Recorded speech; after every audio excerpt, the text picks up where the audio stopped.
Јавното обвинителство го информирало премиерот Зоран Заев, а преку него и Министерството за здравство и Фондот за здравствено осигурување. Оти за фирмата Диамет, која има и 20 годишна концесија за дијализа, ќе има и истрага.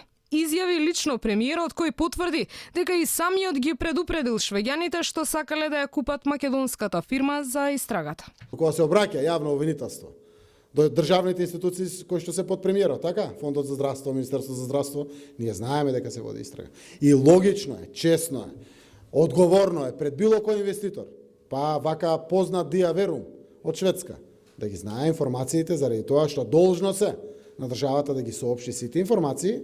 Заев потврди дека го познава и имал средби со Зоран Милевски алијас Зоки Кичец, второ осумничен во Рекет, кој веќе регионалните медиуми го споменаа како инволвирани во аферата Рекет 2, но не се сретнувал со него за Диамет, туку за други бизнис интереси. Тој упати порака и до Вера Иванова, оти ако немала аргументи за обвинувањата, ќе има одговорност за неа, како што имало за министерот Филипче и директорот на Фондот за здравствено осигурување Ден Дончев. Сите треба да знаат дека кога одредени работи индуцираат, тие треба да ги подкрепат со аргументи, заради тоа што самите аргументи понесува одговорност према одговорни лица, двајцата беа посочени министерот и директорот, еве вклучително јас да си носим одговорност, но доколку не, тој што ги отвара вака работите треба да си понесе друг вид на одговорност, заради тоа што сите сме луѓе, имаме образ на крајот на денот. Дијализите ги знаеме сите во државата, кој беа, како се спроведува, како се цените дадени на самите дијализи, кој е начинот на спроведување, ќе си прашајте јавното обвинителство да ви каже сите детали околу таквата истрага.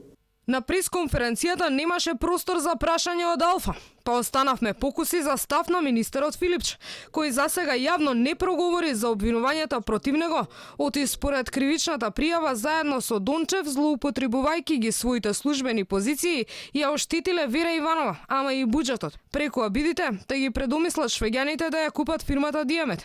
Не добивме и одговор на прашањето дали Зоран Милевски, за кој веќе во јавноста беа изнесени сумнежи, оти е вмешани во овој случај. Сепак неколку пати се сретнал со Дончев. Директорот на Фондот за здравствено осигурување претходно изјави оти Кичец лично не го познавал. Во претходниот период за аферата со Диамет, што веќе го доби називот Рекет 2, говореше само Ден Дончев, кој се впушти во контранапад кон Иванова, па како во улога на обвинител говореше за криминални активности за собственичката структура на фирмите Кирки, а го споменуваше и кумот на Никола Груевски Ристо Новачевски.